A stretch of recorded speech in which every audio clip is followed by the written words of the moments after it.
When I arrived here, I got that there's something wrong with this land in this neighborhood.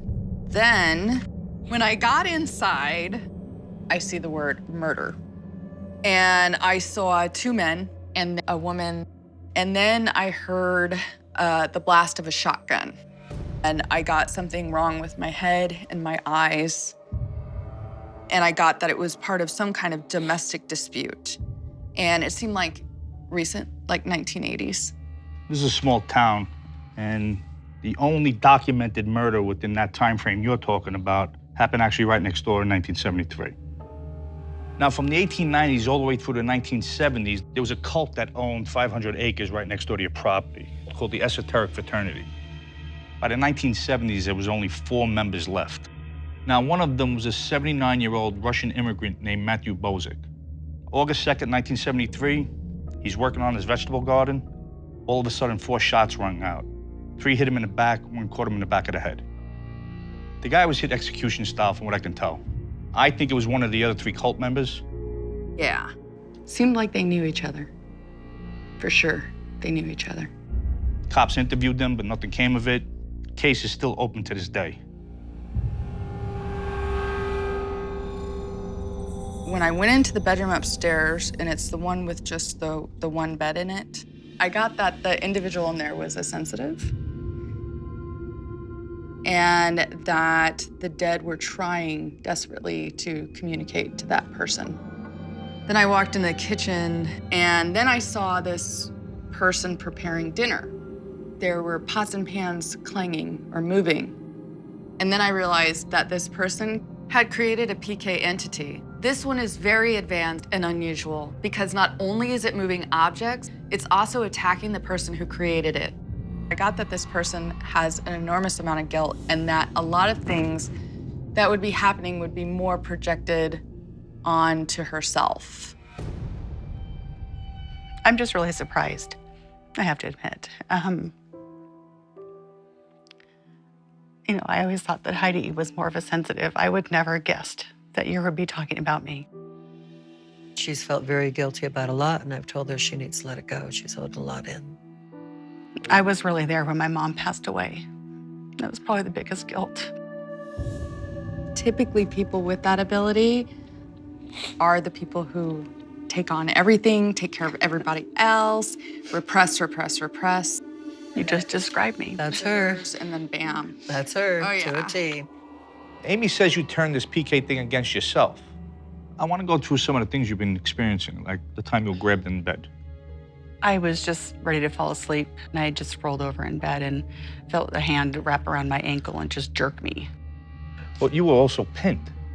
Right. I was in the house alone, and I woke up just feeling those 2 hands on my shoulder, you know, just pulling me to the bed. That was my worst experience.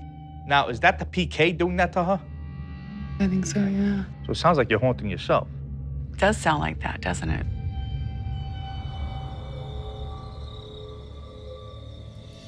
So what else?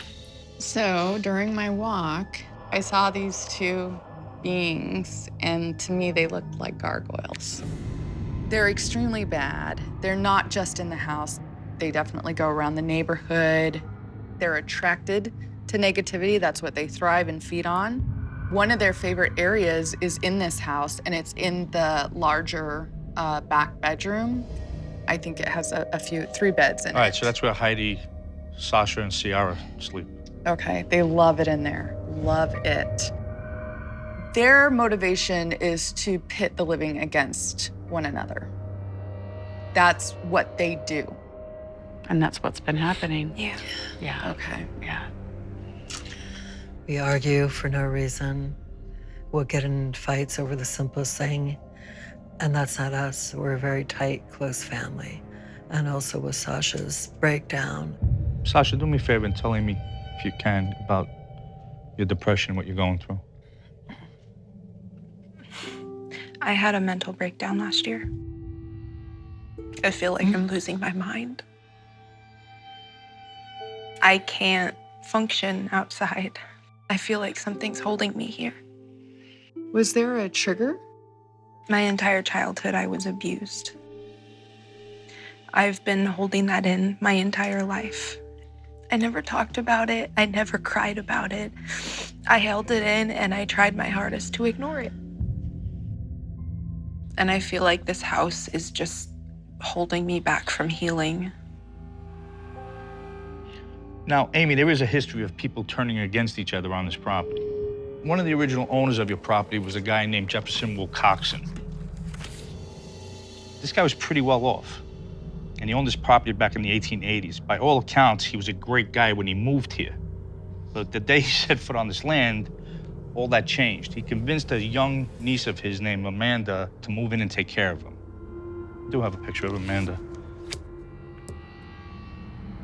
Now, when Amanda came and started taking care of her uncle, she did everything a maid would do and more, because she knew at the end of it, when he died, she would be a big part of his will. And this went on for 20 years. Wow.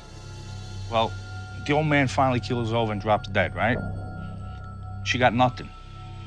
So Amanda sued the estate, but she barely got any money out of the courts. Now, these gargoyle things, could they have influenced these people? Yes, yes. This house is evil. I know it without a shadow of a doubt. Did these things do anything else besides pit people against each other? Yes. They make loud noises. I heard them laughing, grunting. Heidi, do me a favor, describe the growling to Amy.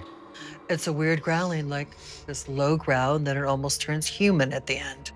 Now, because they were experiencing all these noises and growling, I brought in a pest control expert to see if that was the problem.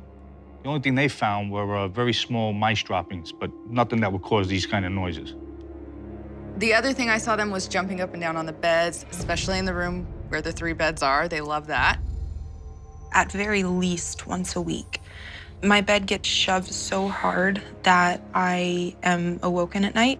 And we're not talking a little shove. It's a big, big shove. Wow. Also, they do like to trip people. I think the living would feel them rushing by. There's like a wind, you know?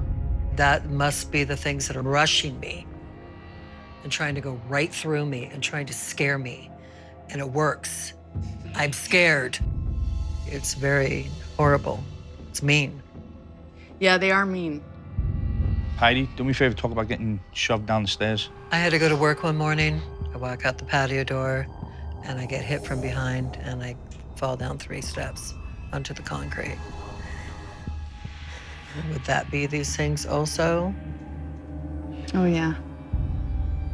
I did have an artist do a sketch of one of the situations that I saw with that back bedroom area.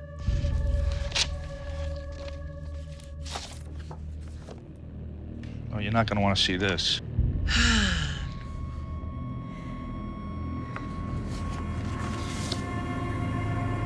Oh, hell no.